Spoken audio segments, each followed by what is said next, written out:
We made a lot of mistakes. We lost a lot of money. Is it fair to say your content creation journey happened by accident? 100% yes. What are your views on the state of financial literacy in India today? It's bad.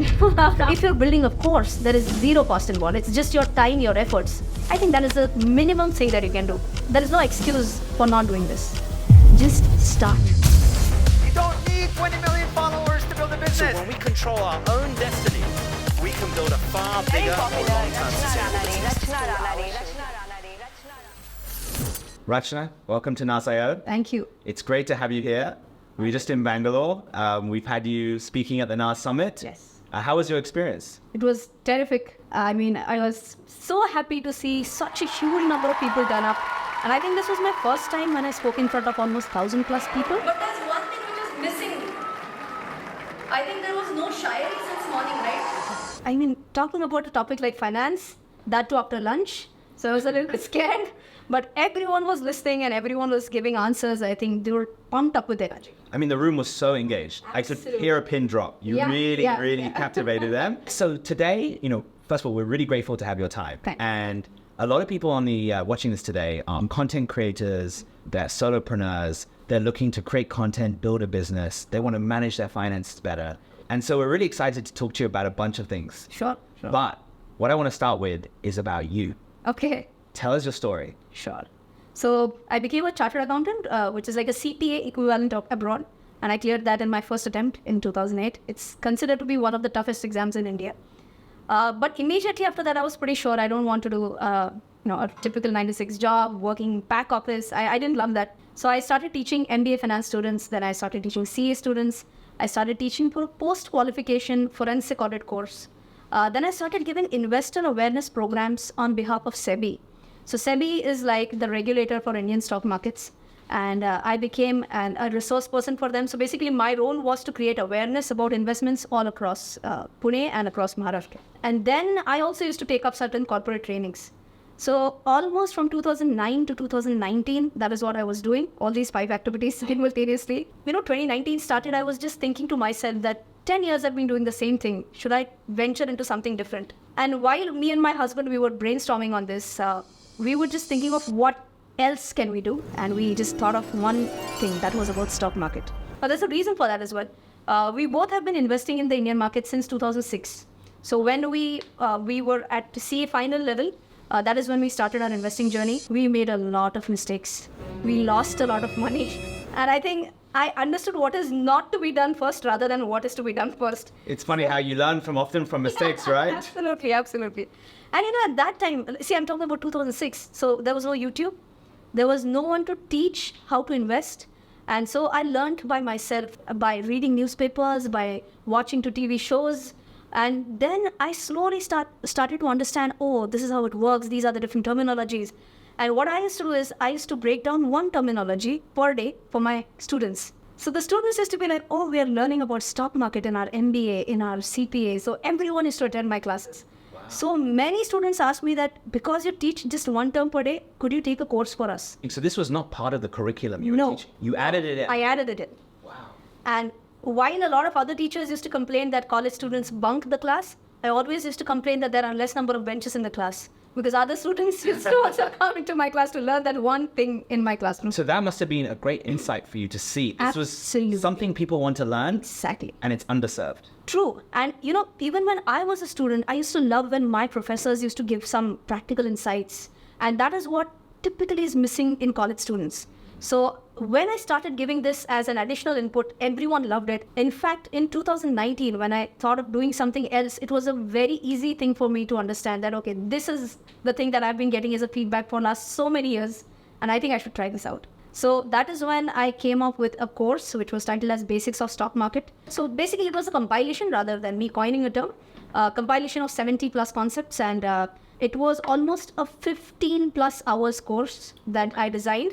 Now for me it was comparatively easy because I have been a professor, so I know how a syllabus is to be designed, which topic is to be taken after what should be the flow of a particular subject, how can I examine the student whether he or she has understood it or not, how can I give a certificate after the course, everything I figured out. And I took a batch. I recorded the entire batch. I took it in my hometown, which is Pune. And the first video, the first lecture of that batch was almost a 90 minutes video. Someone came up to me and said that, anyways, you've recorded it, right? So why don't you put it up on YouTube? I said, makes sense. I should try it out. But I'm not sure whether a 90-minute video can be uploaded on YouTube or not, because I've seen only 10-15 minutes video, right? I said, I'm not sure, but I'll just try it out. And I uploaded it. I had no idea about how this algorithm works, and totally zero idea. And the video was picking up very slowly as expected, because no one was going to watch a 90-minute video. And then I thought, I've made so much effort, I think I should strategize something around it. So, at that time, I was teaching 7 different colleges across my hometown. So what I did was, I said, this time your vivas, so vivas are like internal exams. I said, for that, your syllabus is going to be a video, which is a 90-minute video on YouTube. Wow.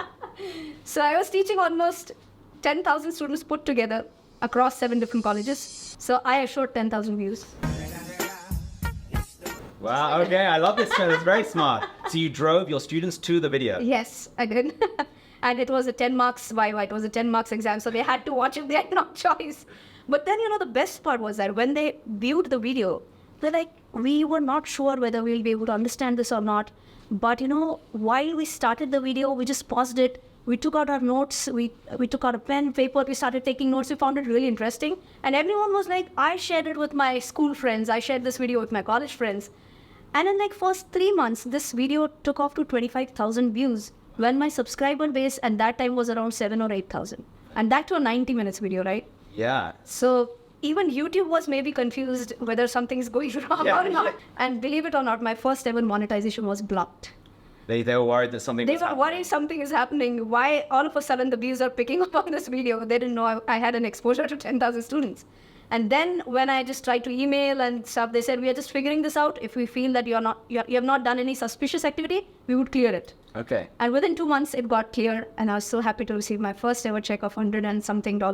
So that was worth more than anything else, because the first payment in dollars is what I'd gotten at that time. And then the views started picking up. And as on date, that video has more than 24 million views.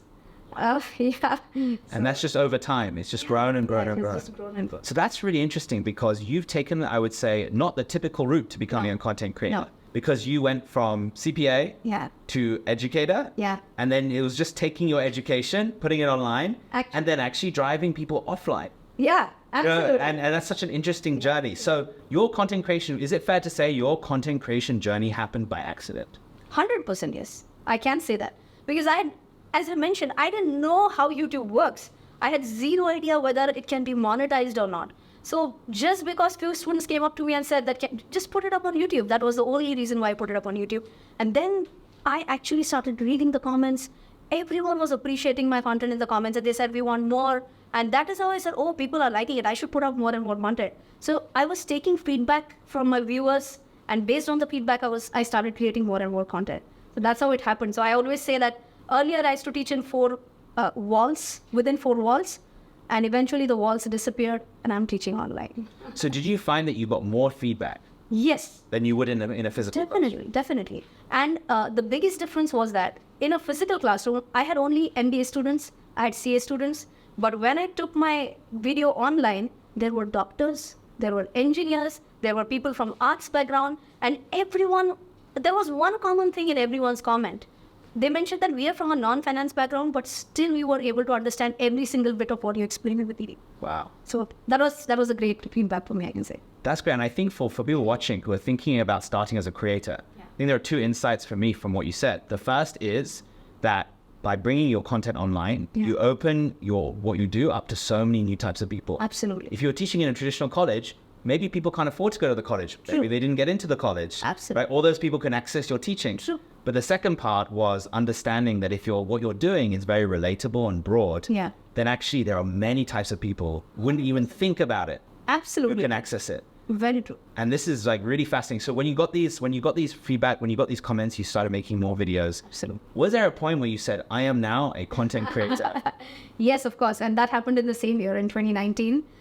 So 12th February 2019 was the day when I uploaded that video. I remember very precisely. And in this February, the coming February, I'll be completing 5 years of my content creation journey. Congratulations. Thank you. So, somewhere around June or July 2019, I came to know that there's something known as YouTube Next Up. So it's a competition for all the content creators who are just starting, but the minimum base has to be 10,000 subscribers, and it can't be more than 100,000. So at that time, I was still around 70,000 because my channel had really picked up because of that one video. And I said, okay, at 70,000, I should at least try and apply. But all across India, only 12 channels are selected. So I mean, the probability of getting selected in 12 was like very less. After submitting the form, I had come to know that there are going to be a lot of checks and balances, how they decide who's going to come up in those 12 numbers. And I had heard that we get a feedback in like 2 to 3 weeks. And almost 2 months had passed by and I hadn't gotten any feedback. So I had given up on the hopes. And one day I remember, I can really remember, it's in my mind what happened. So I was just driving back home. And I get a call that, hey, you know what, I'm talking from YouTube India. And your channel has been selected in YouTube Next Up. You're among the top 12 in India. And I said, who's speaking? It's one of my friends. Tell me who's it? You're like, is this a prank? Yeah, I thought it was a prank because I had told my friends that I have applied. And they used to, tease me for not getting selected because I told, let's see in 2 to 3 weeks I'll get a call. So I thought it was one of my friends. And I said, I seriously doubt whether it's a call from YouTube India or not. Please send me an email. Don't get offended, but I will not accept it unless I get it in writing. So she also started laughing. And she said, okay, we'll send you an email. And when I got the email, I was like, oh my God, this is for real. We 12 content creators, we were invited to New Delhi. And we had a 7 days boot camp wherein we were taught how to script, how to shoot, how should be the lighting setup. So many things were taught. And I was like, okay, from CPA, from doing accounting, from finance. And now I think I was doing a course on filming, how to shoot. Wow. It was totally different. Yeah, completely. And in that summit, in that boot camp, they had gotten the top content creators from India. And they were telling that they gave up XYZ career and they have become a full-time content creator. And the CPA inside me started doing the math. That, okay, this guy is a pilot. His average salary should be around 800,000 rupees per month. Pilots get paid very amazingly. So he's ready to give 800,000 rupees per month for YouTube. How is that possible? So there is a potential here and I'm not able to tap it.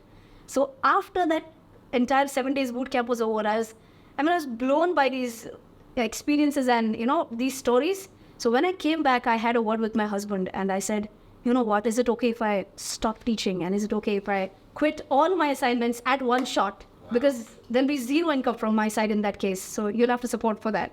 So just go on, no worries. Because, we were married by almost like 7 years till then. And we were both have CPS, so we have managed our finances pretty well from day one. So he said, even if you don't earn even 1 rupee for the next 3-4 years, we don't have any problem.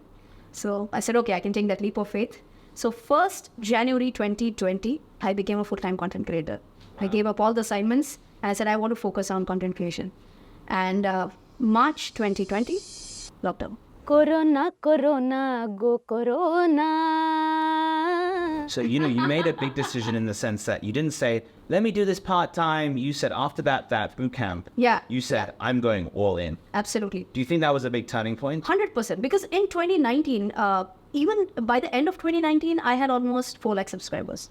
But I knew I was getting exhausted like anything because I was teaching MBA, I was teaching CA, I was taking corporate trainings, I was taking up sessions on behalf of SEBI, and if time permitted, I was creating content. So it was like day and night I was working like anything. Plus my son was around just 5-6 years old at that time. So it was really draining me out. Yeah. And then I said, it's just not a great thing, right? I'll burn out in no time.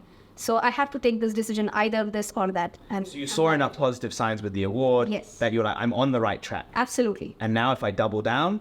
Definitely. Amazing. So let's talk a bit about content format. Sure. So you started with this very long 90-minute video recording your lecture. Yeah. So how did your content evolve, in that period? So were you still uploading lectures or how did you adapt it? So initially I uploaded the first lecture, but then I had only 12 lectures in totality. And I was selling that as an online course, simultaneously. So if I uploaded all 12, then I would have stopped my monetization for that course, right?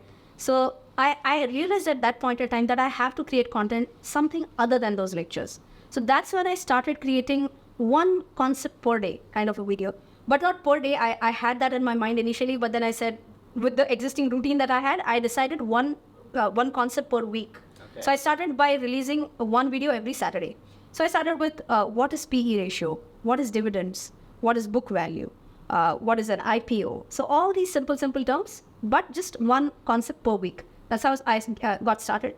And I mean, so many feedbacks again, right? Because at that time, majority of the creators were from beauty space, from fashion, from cooking, dance, but there were so less content creators in the finance side who were teaching finance. And, I think my 10 years teaching experience came into play there. So, in my initial videos, I used to speak and I used to just take an abrupt pause. Did you get stuck up here? Is what I used to ask. And I knew you would face a difficulty. Let me explain this. Wow. Okay? And the comments were for like, how did you understand that we'll get stuck up here? So that was the teacher inside me who understood that this is where the pain point could be. So that's where the acceptance as a teacher came in far more than a content creator. So even today, there are so many people who don't call me as an influencer or a FinFluencer. They call me Rachana, ma'am, or teacher. So that's how they recognize me. I feel like you're almost a teacher in their home, right? On their phone, on their laptop. Absolutely. Even, whenever I take live streams on YouTube, I do have some crazy subscribers saying, roll number 21, present miss. So they have a sign up number for themselves and they say present miss.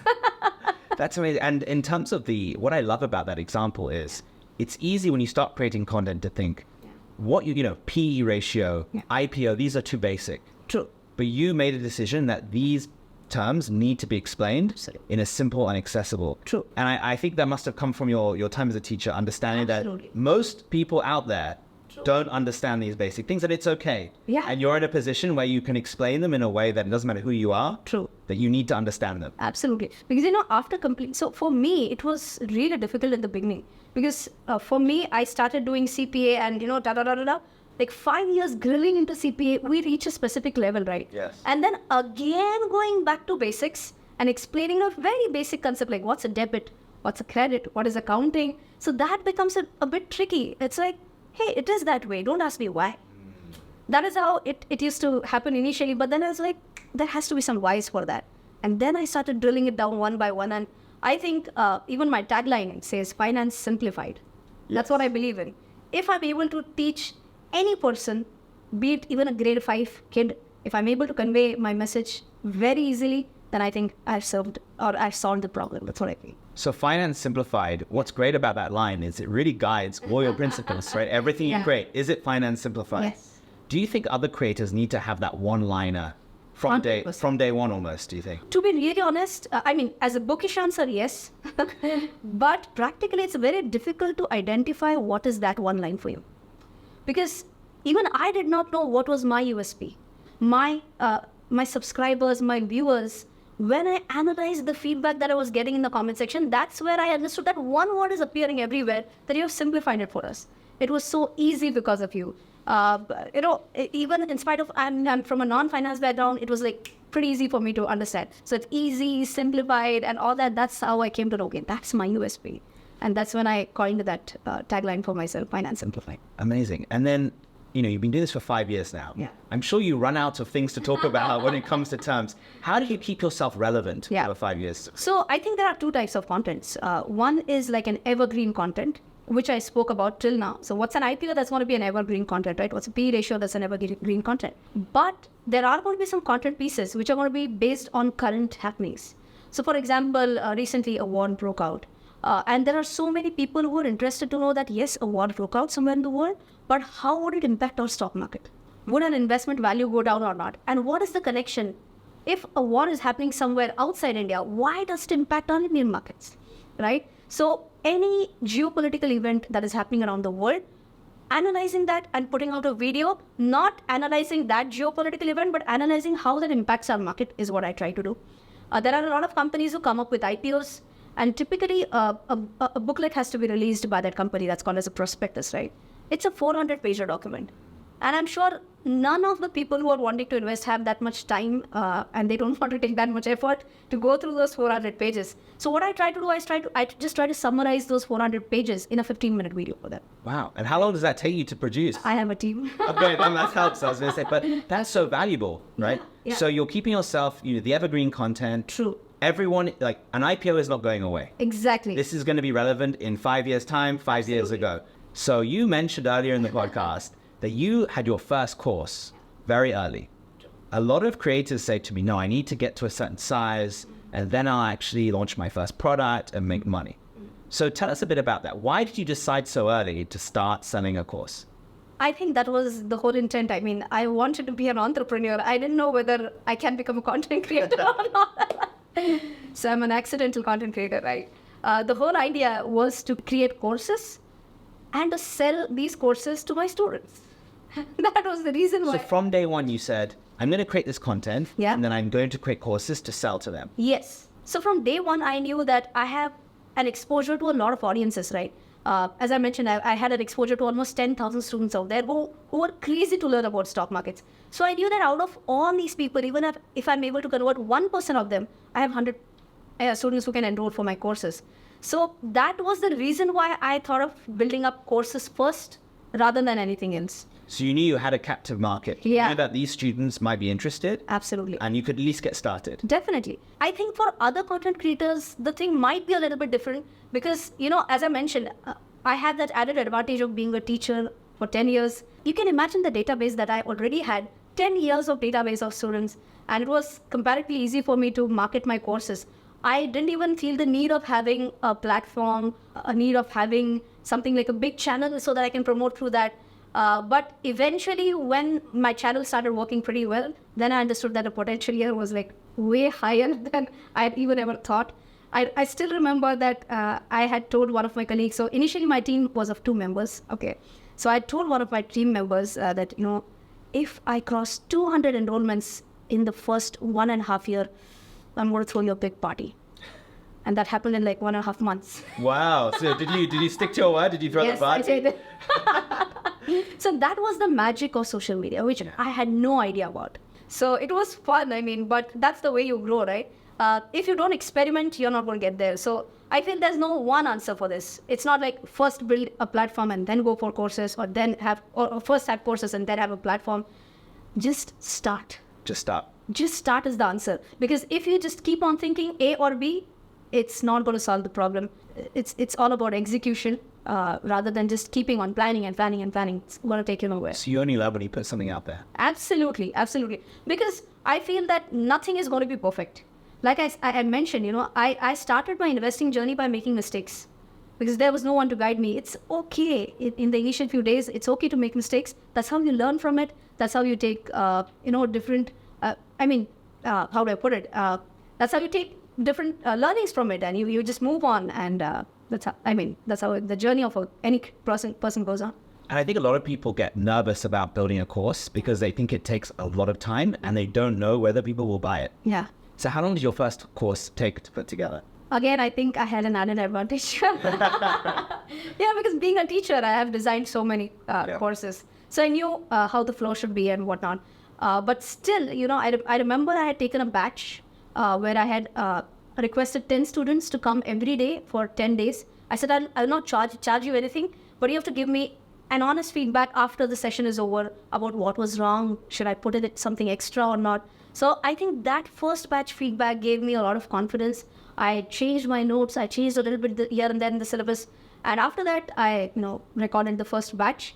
But in totality, I think working around 2-3 hours per day, it took me around still 1.5 months to build the whole course because I had notes for that which were ready to be given to my students. But I feel it's free. Yeah. If you're selling a product, you need raw material, you need labor cost, you need manufacturing cost. If you're building a course, there is zero cost involved. It's just your time, your efforts. I think that is the minimum thing that you can do. There is no excuse for not doing this. If you're passionate, you have to do it. That's the beauty of digital product. Absolutely. You don't need to have all these other costs. Very true. And I love what you said about being prepared to try something for free. Yeah. Offering it live, so you didn't have to go and edit. Yeah. You said, hey, come. And then I think every creator can do that. Absolutely. Run a live workshop, get feedback, see what people want to learn. Why not? And then upsell. Yes, exactly. So this is a good tip, right, I think, for people to learn. So how many seats did you sell of your first course? Do you remember? Wow, it's a tricky question. All over, I can tell you. I have more than 180,000 learners on my platform. Now, currently, I have 3 tiers of courses. Total 7 courses is what I have on my platform. One is like a beginner level, where I have basics of stock market. I have magic of mutual funds and mastering money management course. And in the intermediate level, I have fundamental analysis, technical analysis. And in the advanced one, I have art of value investing and futures and options. Recently, I launched one more course, which is finance for teens, which was targeted only for teenagers. And I did that as a live batch, and it's a live batch recording. And it was mandatory for the kid to accompany with a parent. Yeah. So it was a fun session where parents and kids were like, they were tapping each other, and this is how you should save money, was what the parents were telling to their kids. And kids were like, oh, really? That is what goes into saving. That's what goes into earning money. So they understood the value of money in that 2-hour session. So all the parents were so happy. They said that we used to tell our kids 1,001 times, but your 2 hours course actually helped them to understand the value of money, and we're so happy you did it for our kids. So that is one more course that I added. Now I have 4 courses in my mother tongue, Marathi. Wow. So you did localization of courses as well. Of courses as well. I did that as a live recording again because I'm so fluent with my mother tongue. So I did not want to dub that. I did it by myself. 4 courses are live on the website. And now I'm planning to go really local in other languages as well, which I can't speak. So I can't speak Kannada, Tamil and Telugu. All these are South Indian languages. So I'm getting it dubbed. I have already got it in dubbed. And those courses are also available on my website now. So when you think about your strategy, you said you have a basic level, an intermediate level, and an advanced level. Yeah. Did you build all the basic level courses first and then go intermediate? Absolutely. Right. Absolutely. Because again, being a teacher, you can't first start with a post-graduation course. It has to be first primary education, then secondary education, then higher secondary, and then maybe going to a graduate and postgraduate. That's how I slowly started building the courses and went level by level, one by one. That's great. So your strategy was, if I think about my audience and my students, if I start at the beginning, I'll get the most students who can take it. Then within those students, there may be more students who want to do intermediate. Absolutely. And then there'll be more students who want to do advanced. So it's like a pyramid, right? Yes. First hitting the base of the pyramid, getting more and more admissions, and then slowly take them up. So I think this is a great lesson for others watching, which is don't worry about going for the most advanced or the most complicated at the start. Absolutely. It's easy to, it's good to start with something basic and try and appeal to the most users in your True, absolutely. And then many people were asking like, okay, now you are into courses. What about diversification? What new plans do you have? Some medtech products, this, that. I personally feel that if you stick to your basics, then you have greater chance of succeeding, is my theory. I'm not challenging anyone else. But I feel I'm a teacher and that is what I should be sticking to. So that is the reason why rather than building a platform or building some different courses, building some different products, what I did was, like I said, right, first all courses in English, then in Marathi. Then there are so many languages in India.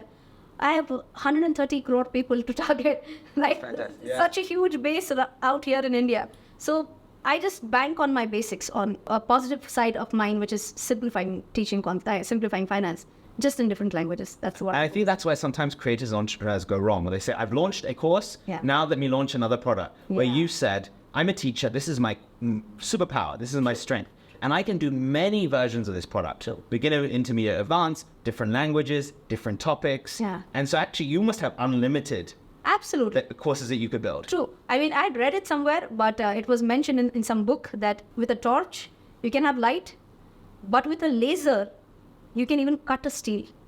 So if you have a laser sharp focus, you can actually kill it. So I just focused on my teaching. And with that laser sharp focus, I think I'm just trying to build more and more. Just around that, nothing else. And how do you respond to people who say courses are at risk of dying because of YouTube? So today I can go on YouTube and I can learn a lot of things for free. Yeah. So what do you say to people who say people are not going to buy courses anymore? So for that, the answer is very simple, right? On YouTube, there is nothing which comes as a structured thing. So for example, even on my English channel, I've put up one video on IPO, I've put up one video on some war which is going on, I've put up another video on whatever, right? The Q2 earnings and whatnot. There's no structured way of learning the whole concept. So I feel that it's an opportunity to invest less number of hours and gain the most in terms of knowledge. So if one does my 16 hours course on, let's say, fundamental analysis, I'm sure by the end of the 16th hour, he'll be like, I know how to analyze financial statements. So that's very interesting. So what you're saying is that you're giving people a clear structure and you're giving them a very clear outcome. Yeah. So I always tell them I'm not charging you for knowledge. Knowledge is available free of cost. I'm charging you for simplicity. I'm charging you for the less number of hours that you're going to spend and gain the most out of that. So that's what I charge. No, that's a great tip for others as well, which is to really think about how you can differentiate from knowledge. I like that. You're not just providing knowledge, you're providing so much more. Very interesting. So moving forward, let's talk about what you're doing next, because I think you have something exciting to share here about your future plans. Yeah. So, I had two future plans. Typically content creators are asked, even entrepreneurs are asked this question, what's a 5-year goal and all that, right? So when I started answering this question almost 2 years ago, I had two targets. One is two actually very opposing, extremely tight ones. One was extreme localization and one was globalization. So for localization, I chose my Marathi channel where I could reach up to masses in my mother tongue. And for globalization, I started with my NAS Summit talks. But I'm not joking. This was the first ever exposure I got outside India. It was last year in Dubai. Yes. So that was my first ever talk outside India. So I'm thankful for that as well. Then I started taking up sessions. After that, I did in Muscat and Abu Dhabi, one in Germany, and it went on after that. But then, I thought again, whatever invites I was getting, that was for an event. Again, it's restricted. I mean, I have to be there physically. If a person is not able to join on that particular day, he or she misses out on the opportunity to gain something new. So I was looking at building my own community especially for Indians or for even non-Indians who are outside India, but believe that yes, India is a growing economy. It's a growing market. And those who want to invest in India, but they are not sure about a lot of things, right? Because they just have read it on the news. They're not sure whether how to analyze the GDP of India. What is the GDP per capita? What are the different government policies? Are they really going to change the picture for India? Even if they get convinced about all these things, then how would the taxation be? Because let's assume an Indian who is in Dubai, so an NRI who is in Dubai, and if that person decides to invest in India, and he gains some profit out of the transaction, where will that be taxed? Will that be taxed in India? Will that be taxed in Dubai? Are there any laws for that? There's typically an agreement called as a DTAA, which is a double taxation avoidance agreement. Is that signed? Because that has to be signed between India and that country. So is that country covered or not? There are a lot of regulations involved, something like FEMA, Foreign Exchange Management Act.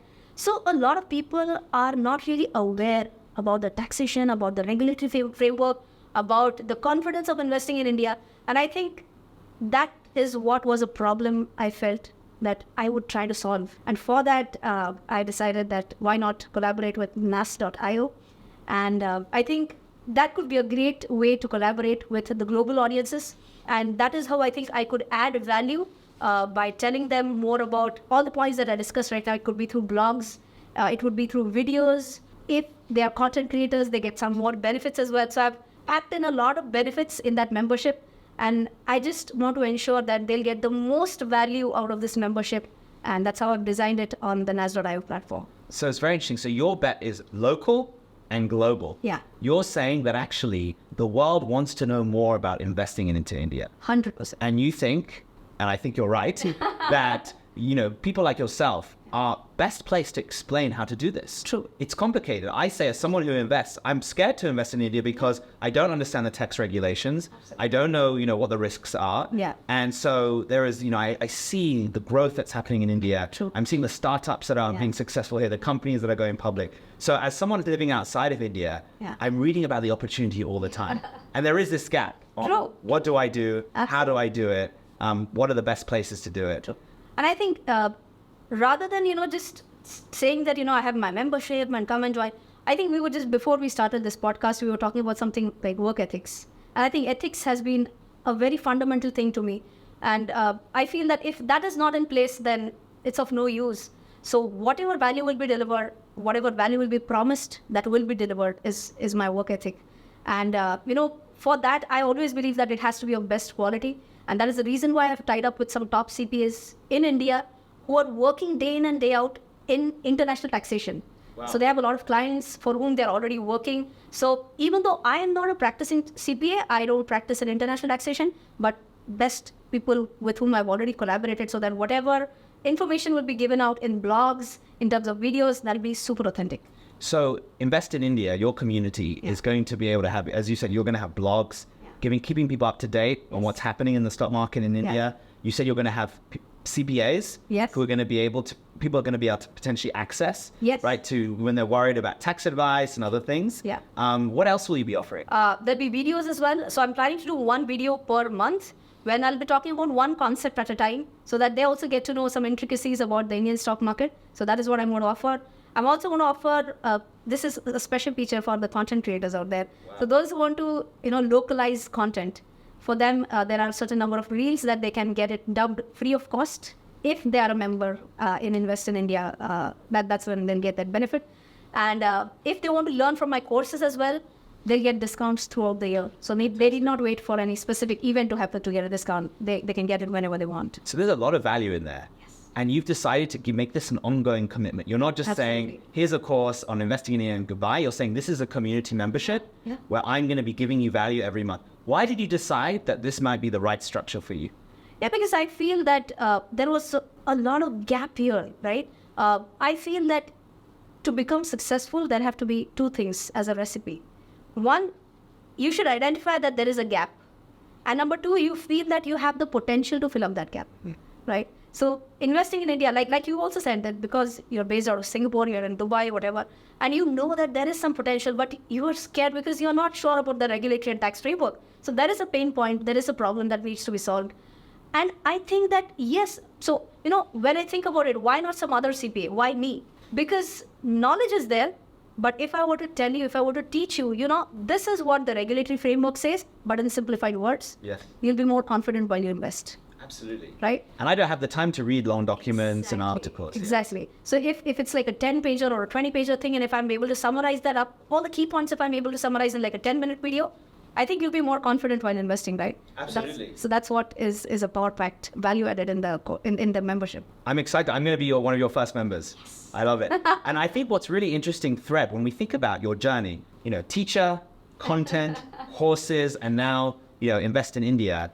You're talking about some of the things you talked about with your content format. You said, take something that's happening, simplify it. Yes. You're using these same principles all throughout your journey. And I think that's a great lesson when people build products, is think about what are your strengths, what does the market need? And you can take those same formats and reuse them all throughout your career. Absolutely, because I feel that, there are many people who make this mistake. They feel that their competitor is doing an XYZ thing. That is the reason why I should do that. I feel the competitor's strength is different. Your strength is different. Identify your own strength and work according to that.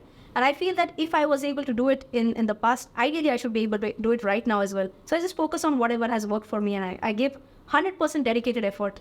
Rest is, destiny, but efforts will be 101%. Fantastic. And so if people want to take a look at your community, it's nas.io/invest in India. Is that right? Yes. Perfect. Great.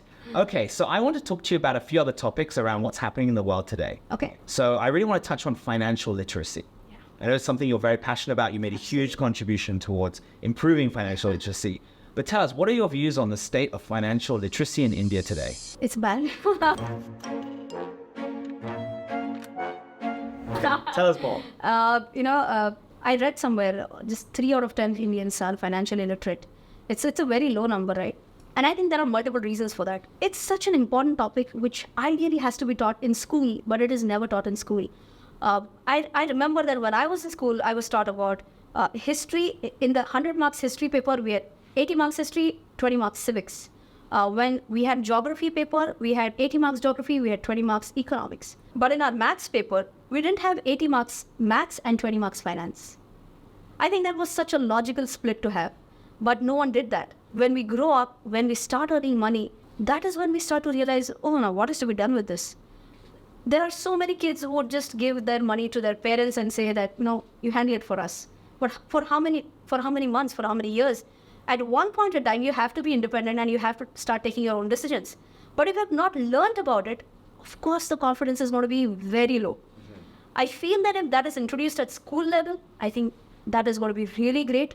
But if not, I think I'm trying my best to solve that at even school level or college level. And like I said, right, Finance for Teens, that was a project just based on this thought process that if kids start learning at a younger age, I think their confidence will be way higher. So I told teenagers that, let's say a kid is 16 years old. And if he starts investing just 500 rupees per month in some index mutual fund, I don't think his parents are going to say no for just 500 bucks. It's going to be pretty less. But then you can imagine if he keeps investing from year 16 to year 25, at the end of 10 years, he will himself understand how the money compounded for him, right? And once he has seen the money grow for himself, I think the level of confidence that he will have at the age of 25 or 26 is going to be sky high, right? So I think it has to be taken up at an early age. And I'm glad that this change is happening. Very recently, again, I'll just share an experience. It happens that whenever I'm at a restaurant or I'm at an airport, I'm walking on the road, people come and ask for selfies, right? I was eating at a restaurant and a small kid was just going around and around my table. And I understood that maybe he wants to talk to me. I said, "Yes, come here. What do you want?" Then I want a selfie with you. I said, "Do you know who I am?" He said, I know you're CA Rachana Ranade. I said, "What do you know about me?" He said, "I've taken your basics of stock market course. I've taken your fundamental analysis course and I'm doing technical analysis right now." I said, "Which grade are you in?" He was in grade 8. Wow. Right? I said, "Who told you to do this?" He said, "My dad told this to me." His dad actually started watching my content. And he said that I really felt that my kid will also be able to understand whatever you're teaching. And he said he's so happy with his decision. And he has started to love finance. And he said in 8th standard, he's clear that he wants to take up commerce and finance for his graduation. Amazing. So I think if it's introduced at a younger age, I think the pace of financial literacy in India can definitely grow up. But is the pain only in India? It's not true. It's across the globe. So at the 1 Billion Summit, I was giving a talk and I had people from US, from Australia, from I think one from Dubai, Singapore, across 7 different countries who were there in the session, right? I just called up few random people and I asked them questions about finance. And everyone gave me one common answer, that this was not taught in school. So be it any country, I think that is a pain point right now. Everyone has started to understand that this is a necessary life skill. So everyone now is wanting to learn, but if they understand it at an early age, I think that is what needs to be done. So you think that to tackle financial literacy, whether it's in India or around the world, getting kids to invest early, even if it's just 500 rupees, exactly, is going to teach them the power of compounding? Absolutely. I mean, this is the most practical way you can learn, right? And I don't think parents will be offended if someone says, "I want to just invest 500 and as an SIP." They are not going to, because kids may be the parents may be like, "This is the time to study. Don't track the stock market." They can be a little bit worried about kids getting diverted from studies. But this is an SIP. They did not waste their time, going outside from studies. But the more you learn practically, I think the more it convinces you. Fantastic. And let's talk a bit about women in finance. What are your thoughts right now? How has the progress been? Where do you think we are right now in getting more women in financial leadership roles and just playing a more active role in finance? The condition is improving, no doubts about that. I can see a lot of ladies in the field of finance, and the number is growing for sure. I think more and more ladies high up in finance roles, I think that's the way you can inspire other women as well. I'll just tell you one stat, that if I were to compare my channel's male-female ratio with other finance content creators, mine is higher for females. And if I'm comparing my English channel with my Marathi channel also, it's unbelievable. But for my Marathi channel, it's a 65-35 split, where 35% are females. That's huge for a finance channel. It's not a cooking channel. It's not a beauty channel to have 90% females. 35% for a finance channel is mind-blowing. Because when I interacted with few of them, they said that because you are also a lady, you are a woman, and we get that confidence that if you can, even we can. So getting that confidence from a male learning finance, that's a shade lesser. But if they get to see that, okay, she's a girl, she's able to do it, why can't I? So I think that is the power that women can create by inspiring others. And I think this should keep on increasing so that the number also goes up quite a bit. Great. So I think we're wrapping up. Do you have any final thoughts you want to share? Or what's 2024 for Rachana and your team? 2024 is going to be 101% of invest in India. Because, that's a new thing that I'm venturing into. And I'm so excited for that. So I'm just going to give my whole heart and dedicated efforts for that. Brilliant. Rachana, thank you so much. Thanks. It's been a lot of fun. Yeah, same here. See you soon. Yeah. Hey folks, CA Rachana Ranade here. I'm a teacher, I'm a FinFluencer, and I'm an entrepreneur. My whole thought process, my goal is to build financial literacy, not only in India, but around the world. So I'm super excited to share that I'm going to start Invest in India community, which is for the NRIs as well as non-Indians. And I'm going to teach them how to invest in India, what are the taxation rules, what are the regulatory frameworks, and also about the Indian economy and the Indian stock market. So I'm sure that you're going to learn a lot through this community, and I'm so excited for that.